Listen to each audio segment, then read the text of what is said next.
Yeah, I know it's an odd cold open, but I think I finally killed the Phantom Beep.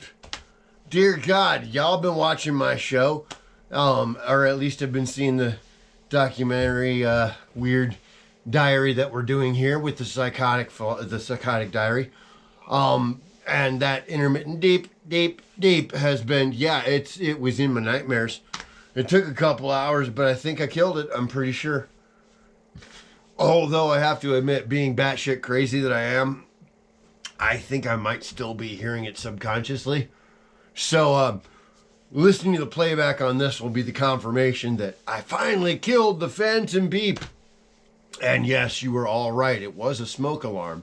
It was a discarded smoke alarm from the main house because mine on the roof aren't beeping. It was in the drawer next to my now new position of my bed. So yeah, I don't know. I just finally I finally couldn't tune it out any longer, and went through every drawer, everything. I climbed up on a step ladder again to look in the ceilings, and again, the smoke alarm that's up there is fucking functional. No blinking red light and no sound coming from it because I was up there when the beep happened. So this is confirmed. So yeah, I fucking found it in a drawer, and yeah, it was discarded from the main house, and apparently no one took the battery out of that motherfucker, and it was having a tantrum.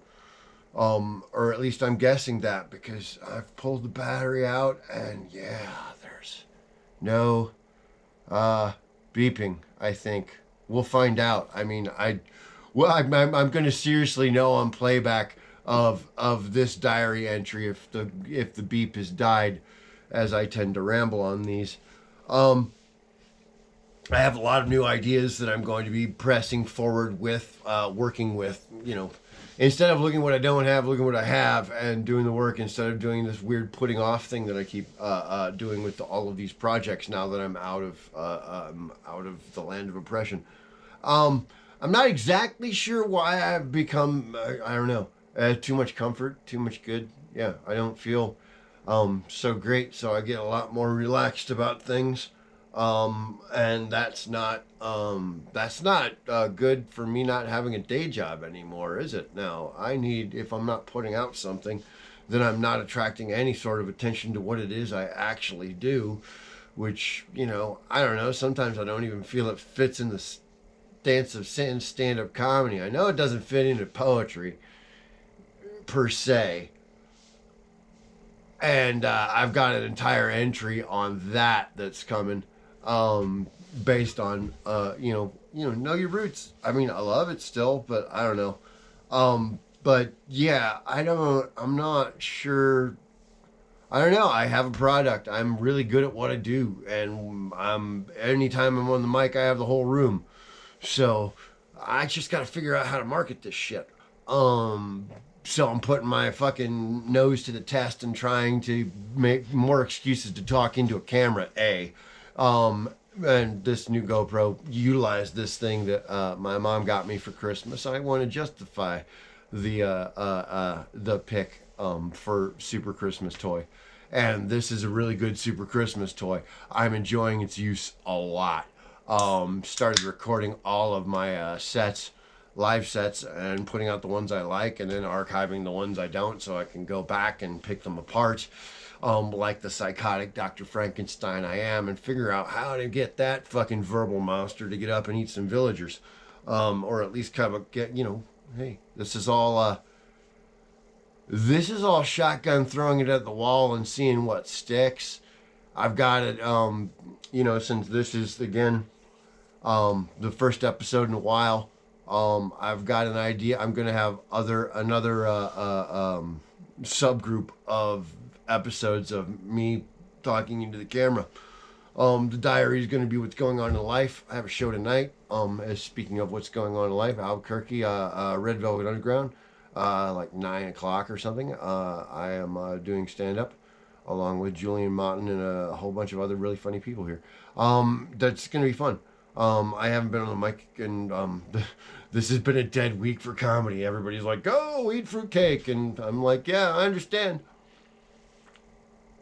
us really weirdos, us really weird social miscreants have to be wanting to actually interact with people during the holiday times, because, and I've been that guy for my entire life now, and I'm fine with it.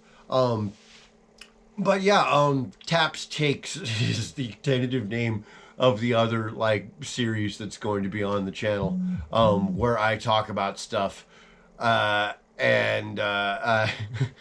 yeah, I just talk about stuff. I'm looking at it. This isn't quite a comedy bit. This isn't quite anything, but it's worth putting on the channel. So Taps Takes. The first one I'm going to do is based on a new idea I also have for the channel. I got this idea about doing. I got this idea last year about doing a machinima by watching credit where credit's due. There's a YouTube channel called Neebs Gaming. They did a series on the game Subnautica. Look it up. The structuring of the writing I really enjoyed. They made it they turned this survival game into a customer service call, and I thought that was brilliant writing. Yeah, just watch the whole Subnautica series that Neebs Gaming put out. Shout out to all of those guys, because yeah, that fucking that Subnautica series, I was like, okay, if I find the right thing I have interest in, that I can figure out a machinima, because it gave me, I was like, I don't know, it just opened up the idea of how you could turn gameplay into storytelling. So, which is why I'm giving them the shout out. I've been a fan of it for years. I just never really thought I would find my own, way to turn gameplay into storytelling. They gave me I was like, hey, wait a minute, I can do something like this. And it's taken a while, and I'm, working on, I have the idea for a machinima based on, or I have a idea for a machinima based on a game I really love, Borderlands 2.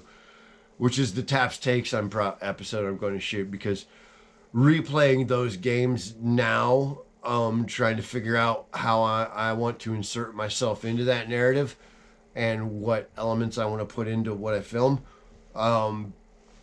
actually started like making me think about the storyline way more. And with Borderlands 3 coming out soon, yeah, I want to put out this Taps Takes things, because I have a lot of questions, and I'm hoping maybe if I tag all of the Borderlands community who have played this game ad nauseum over and over and over again, I watch all their clips. So, you know, if they haven't turned the story off in their mind, you know, am I bringing anything new to the table on this interpretation?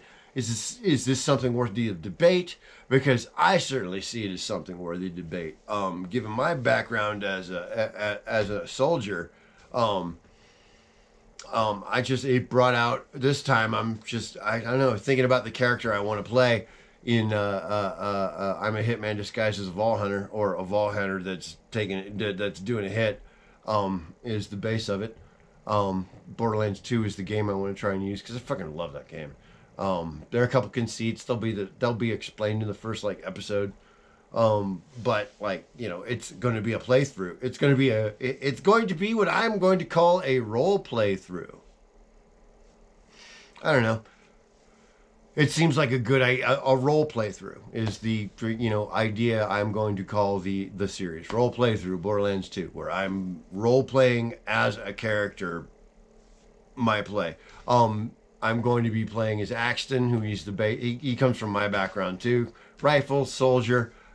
He's got a distraction he throws into the battlefield. I can adapt sci-fi wise to that. And yeah, I'm writing background narrative for what's going on. I have a lovely idea after playing through 1, 2, pre-sequel, playing all the games through twice now. I have a really in the Taps Takes, I'm going to talk about why I'm doing the role playthrough, because I have an interesting.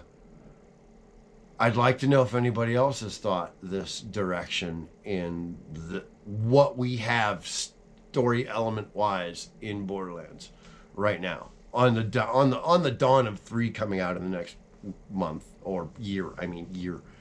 Yeah, next month. Yeah, you're psychic. You know these things. No, within next year, we're gonna get Borderlands 3. We're gonna find out if they ruined it or not. According to all fan people, as well as, or they just brought it to the next level. I'm going to bring it to the next level. Ruining it for me would be killing it with microtransactions when we already have things where, like, if you want to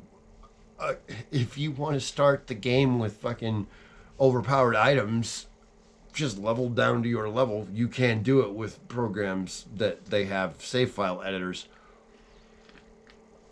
Look them up. There's a couple good ones. I'm using one of them for the premise of the machinima I want to write, or I'm now in the process of writing. So yeah, there's a good 10-minute clip of what's been going on in Crazy Chaos Tapestry Brain. Yeah. So stay tuned. There's going to be more episodes and weird things that I'm diversifying, or at least, utilizing what I got. Until then, remember, keep the crazy dog on the leash as much as possible, however possible. As long as it keeps you happy from hurting yourself or anybody else. I don't know. I'm trying to come up with a tagline for the end of the Psychotic Diary. Yeah, don't let you drive the crazy doesn't drive you. Something like that. Or at least that's the thing.